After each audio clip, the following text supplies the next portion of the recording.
पति जो था शिव का बहुत बड़ा भक्त था, तो किसान था, खेती का काम करता था। तो खेती का काम करता, डेली खेतों पे जाता था, काम करता था और अपना जो अनाज मिलता था अपना उसी से, एक बेटी एक बेटा था, एक पति, उसी को खिलाता जिलाता अपना चल रहा था। पर वो खेत में जाने से पहले शिव जी को जल चढ़ाना, पूजा करना, मतलब नियम उसका था कि भोलेनाथ का पूजा जल चढ़ा के तभी वो अपना किसान खेत पे काम करने जाता था। एक दिन क्या हुआ, जब किसान जो जल पूजा करके घर आया तो बोला कि मैं जा रहा हूँ खेत पे। उसका बेटा बोला मैं भी चलूँगा पापा आपके साथ खेत पे। तो बोला ठीक है चलो खेत पे। बेटा को लेके आ रहा था और रास्ते में जब खेत वो हल चलाने लगा उसके बेटे को सांप काट दिया।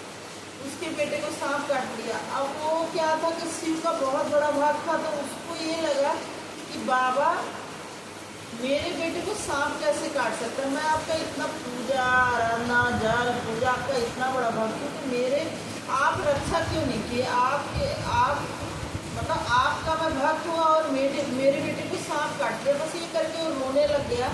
तो खुद रो रहा है, वहाँ खेतों में ना कोई डॉक्टर ना बैद कुछ भी नहीं, तो रो रहा है। तो बाबा जो है ये पुकार लगाया कि बाबा मैं आपका भक्त हूँ, मेरे बेटे को सांप कैसे काट सकता है। तो बाबा जो है वैद बन के बाबा आ गया।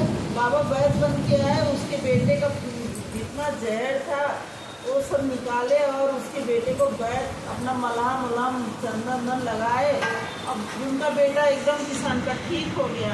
जब किसान का बेटा ठीक हो गया तो किसान घर आया, फिर अगले दिन से अपना नियम से फिर जल पूजा अपना करने लग गया। जल पूजा करके मंदिर से फिर गया बाजार गया तो वहाँ उसको सांड बैल था जो बैल मारने के लिए दौड़ाया। तो वो उस समय चिल्लाने लगे, चिल्लाया कि मुझे कोई बचाओ। वहाँ भी भोले बाबा ही आके बैल का दोनों सींग पकड़ के अपने शिष्य को, अपने भक्त को बचाए। वहाँ भी किसान को बचाया और किसान घर आया। किसान जब घर आया तो बहुत क्रोधित हुआ, बोला मैं इतना बड़ा भक्त हूँ, अब बाबा मेरी रक्षा नहीं कर रहे। कल मेरे बेटे को सांप काट लिया और आज बाजार गया तो मुझे बैल ने मार दिया। आज बैल पूरा, एक बुढ़ा जो था बाबा बुढ़ा, वो मुझे बैल को अगर सींग नहीं पकड़ते तो आप तो बैल मुझे मार देता, आज तो मैं मर जाता। बैल अगर अपना सींग पेट में घुसा तो मैं मर जाता। तो बाबा मेरा कुछ भी इतना पूजा आराधना करता हूँ, बाबा मेरी रक्षा कहीं कर ही नहीं रहे, मेरा बाबा से विश्वास खत्म होता जा रहा है।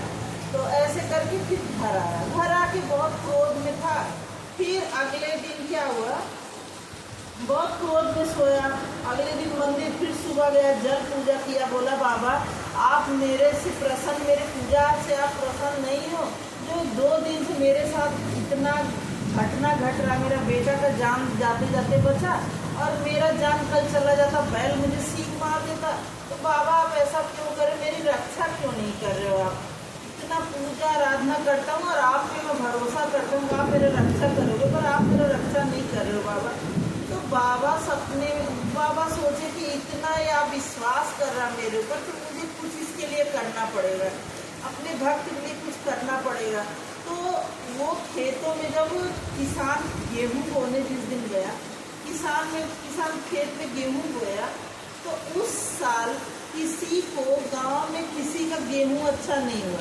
पर भोले बाबा बोले कि मेरा शिष्य बहुत नाराज है, इस बार इसकी खेती गेहूं की इतना अच्छा कर दूंगा कि इसका घर अनाज से भर जाएगा और तब ये मेरे पर विश्वास करने लगेगा और खुश हो जाएगा। तो बाबा क्या किए, अब उसका गेहूं का फसल पूरा लहरा रहा है खेत में, इतना अच्छा। तो किसान बहुत खुश, किसान रोज खेत में जा रहा, बहुत खुश होके आ रहा कि इस बार खेती हमारी बहुत अच्छी हुई है, इस बार अनाज बच्चों को खाना, मतलब पेट भरेगा अच्छे से, पूरा साल खाएंगे अनाज, इस बार हमारे बहुत गेहूं से अनाज से घर भर जाएगा। ऐसा करके किसान बहुत खुश हुआ। तो जब गेहूं हो गया, अब गांव में किसी की खेत में गेहूं नहीं हुआ उस साल। तो किसान जब गेहूं काट लिया तो काटने के बाद जब थ्रेसर से गेहूं दाते हैं, उसको दाने के लिए, दाना निकालने के लिए जब थ्रेसर में रखा तो वहाँ वो किसान खड़ा है और गेहूँ दवाई चल रहा है, गेहूँ का दवाई चल रहा है।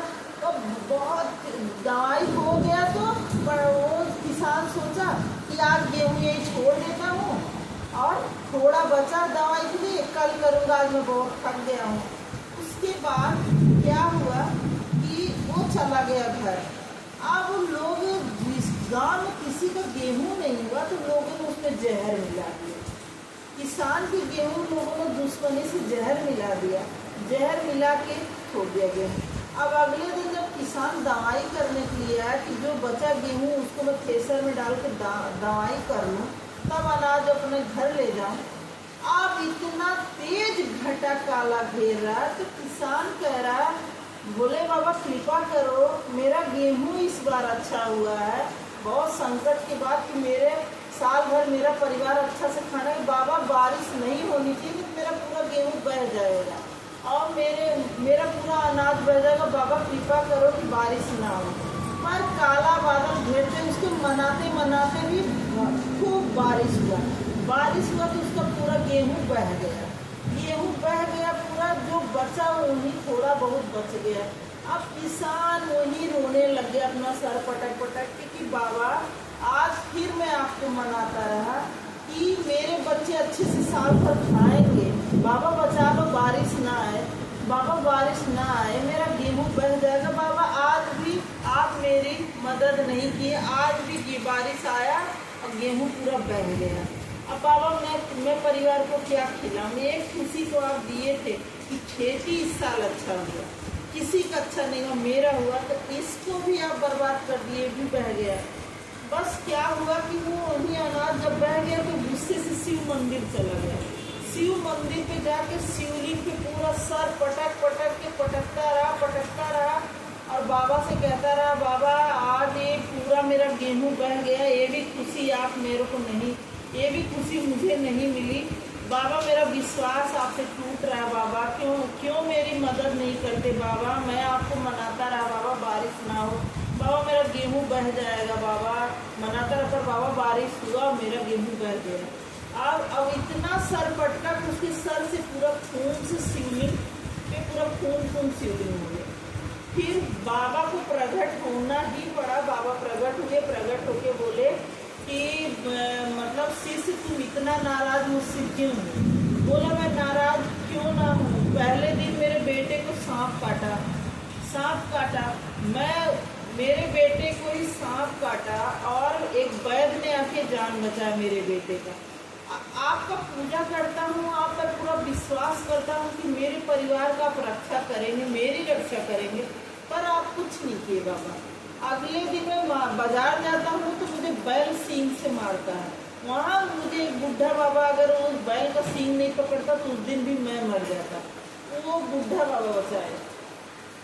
और एक खेती था, एक खेती अच्छा हुआ था इस साल, मेरा खुशी था, तो वो भी मैं आपको मनाता रहा बाबा कि बारिश ना हो बाबा, काला घटा गया तो मेरा गेहूँ बह जाएगा बाबा, उसका भी आप कुछ नहीं किए।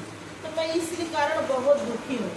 तो बाबा बोले कि तुम्हें क्या लगता है कि तुम मेरी पूजा आराधना करते हो, मेरा विश्वास करते हो, तो क्या मैं अपने शिष्य को या अपने भक्तों को कष्ट दे सकता हूँ? कभी नहीं।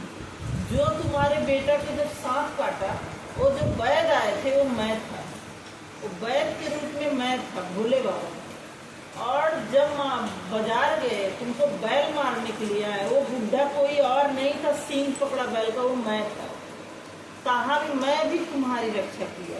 और रही बात तुम्हारी खेती की, तो खेती का गांव में किसी का खेती नहीं हुआ, क्योंकि तुम्हारे बेटे को सांप काटने से, तुम्हें बैल को मारने से तुम मुझसे बहुत नाराज थे। तो मैं सोचा कि इस बार किसी की खेती नहीं हुई, पर तुम्हारी खेती अच्छी हुई ताकि तुम खुश हो जाओ। तो खेती अच्छी हुई, पर दुश्मन बहुत हो गए गाँव भर में। गाँव पूरा दुश्मन हो गया, क्योंकि तुम्हारी खेती में इतना अनाज हुआ और गांव में किसी का अनाज नहीं हुआ। तो जो तुम अनाज दवाई करने के बाद जब घर आ गए तो लोगों ने उसमें जहर मिला दिया। तो तुम्हें बताओ, अगर मैं बारिश ना करता और अनाज पे बारिश नहीं होता, अनाज बह नहीं जाता, तो तुम्हारा परिवार खा के सब मर नहीं जाता, वो विष, वो जहर। तो वो बारिश हुआ तो पूरा जहर निकल गया तुम्हारे गेहूं से, तुम्हारा परिवार बच गया। और मैं हर जगह तुम्हारी रक्षा किया हूँ। हाँ, बस तुम्हें हमारे भक्तों को हमें हमारा समझ नहीं आता कि हम कहाँ उनकी रक्षा कर रहे हैं, कहाँ नहीं। उनको ज्ञान नहीं है, उनको समझ नहीं आता कि उनको लगता है कि बाबा उनकी रक्षा नहीं करते। बाबा हर जगह उनकी रक्षा करते हैं। और रही बात गेहूँ बह गया, ठीक है, तुम्हारे जाओ तुम घर पे, तुम्हारे घर में गेहूँ, चावल, अन्न धन हर कुछ तुम्हारे घर में भरा है। तुम्हारे बच्चों को, तुम्हारे परिवार को खाने कभी तकलीफ नहीं होगा। और हमेशा मेरे शिष्य हो तुम लोग, विश्वास बनाए रखो। मैं हर जगह हर क्षण तुम लोग की रक्षा करता हूँ। और भोले बाबा जय भोलेनाथ, सबकी रक्षा करो। हर हर महादेव। घर